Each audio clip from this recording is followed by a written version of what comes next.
Tech Talk, and how are you today, Mathew Dickerson? Yeah, I'm fantastic. Every time I get to talk about tech with you, Chris, I'm in a good mood.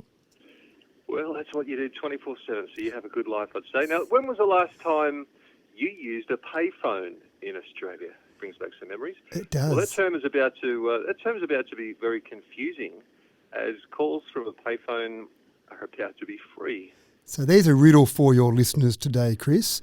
What do you call a payphone when you don't pay to use a payphone? Obviously, payphone doesn't seem appropriate, does it?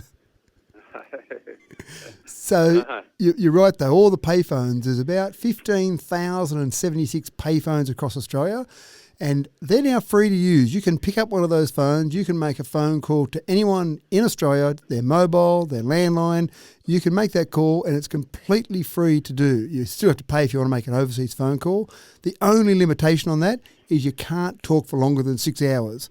Now, that seems like a long time. There's not too many people I know that would make a phone call for 6 hours, but I'm sure there's some people out there. So they put a limit of 6 hours on it. And it's been interesting. Obviously, Telstra over the years, their revenue has been slowly diminishing from the payphone network. And it got to the point that it's come down now to about $5 million.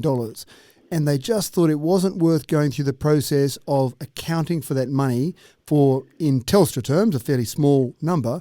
They thought it would be a better service to the community to actually give them that service for free. And they've done bits and pieces of this over the years. Around Christmas and New Year, they'll often make it free for a payphone to make a phone call.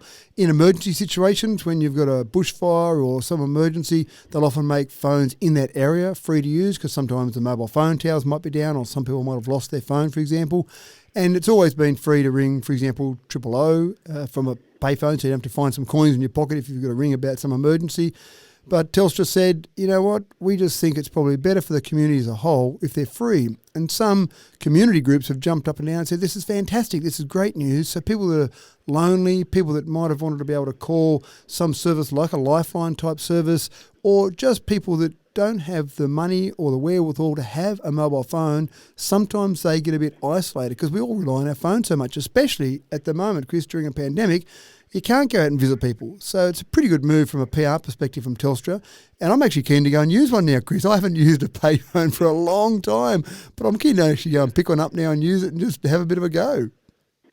Now, speaking of using our phones a lot during the pandemic, that a lot of people have been streaming things like Netflix and all that, but password protection is obviously a very, very important thing. And it might be time to change that password, as streaming video account theft is booming during lockdown. Yeah, it is, and it seems strange. Why would you go and buy, and there are services that do this, allow you to buy someone else's username and password for essentially something that's not actually that expensive? Now, I know people often leave their streaming services logged in, and I've been overseas in particular when you go to an Airbnb and next thing you know, there's some other person's Netflix account signed in, so you do the right thing by them signing out theirs and signing in as yours, but you can see how easily someone could have multiple accounts signed in. But you can go to the dark web when you're cruising around the dark web, Chris, with nothing to do with your time, and you can buy names and passwords for various streaming services.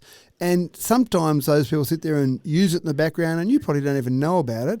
Sometimes those people get bold enough to go and create their own profile. And so you log into your Netflix and you go, wait up, who's Billy Bloggs? Why does he have a profile on my Netflix? Hold on, I think that's someone that's got my password. So you go and log out all your devices and change your passwords and away you go. But it's one of those thing that's annoying, but it's still worthwhile saying having different passwords on your different devices and changing them regularly is good advice. It's a bit of a pain, but it stops people from stealing this sort of information. Now, you might think, oh, big deal, they steal that, let them have a look at Netflix for me, that's fine. But it costs Netflix money, but also you might hit your limit. So you go look at it sometime and maybe your kids are using your Netflix and suddenly you can't use it because you're at your limit, but it's not one of your people using it, it's someone else using it. I find the password that's automatically generated to you, by Apple or Samsung, but the problem is that password that's automatically generated will always come up on your network, but if you go to a different computer, it's very hard to remember that password. It is, that's right. So you've got to have a process. You've got to have a technique to work with. Now, electric boat startup Arc wants to make a big splash, boom, boom. Very good, Chris. So this is an electric boat startup that is calling themselves, and hoping that everyone else calls them as well, the Tesla of boats. And they're starting off with a very similar model. For a start, their prices start very expensive, $300,000, which is similar to the original Roadster that Tesla made, which was incredibly expensive. And again, one of the things is they're saying that when people splash out that sort of money, and we're talking about a 24-foot sports boat here, so you're not talking about a boat that you'd normally expect to spend $300,000 on, but they're saying that some people that want this electric boat, well, you'll pay that money, and that helps the R&D of everyone else out there. And that's kind of the Tesla model, if you like. It's a pretty impressive boat in terms of boat and being electric.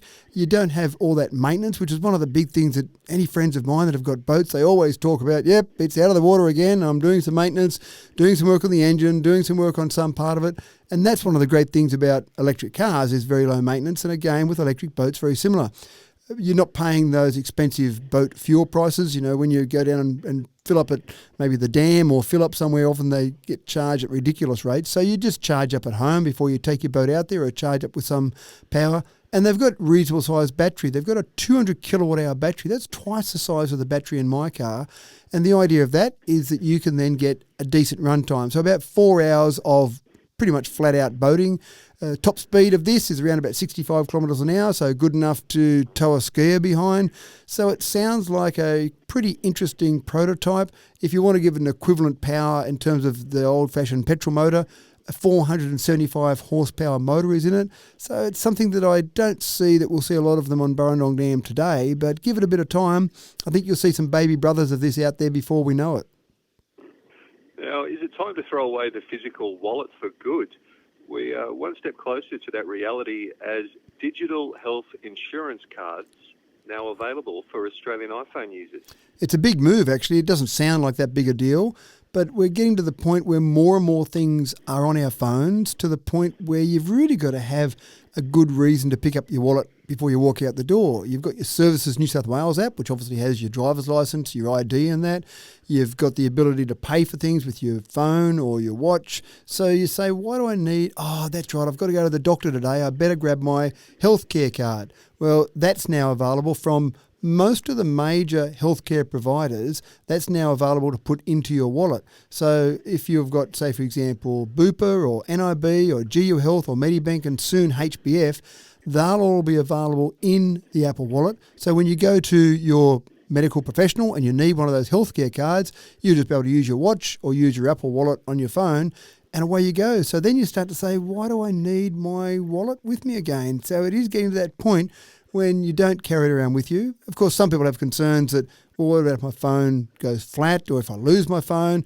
Well, people lose their wallets as well, and I'd much rather lose my phone because I know I've got it backed up and I can restore that information. Losing my wallet, well, I know I've got to go and cancel all those cards and get new cards issued. That's a bit of a drama.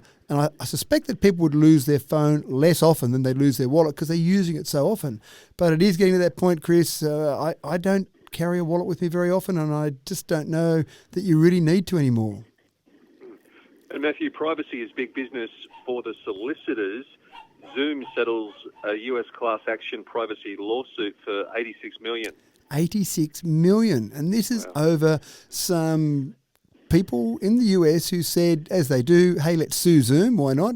But they're suing Zoom because they're concerned about the privacy they've had. Now, that's a lot of money to say that you haven't got enough privacy in place.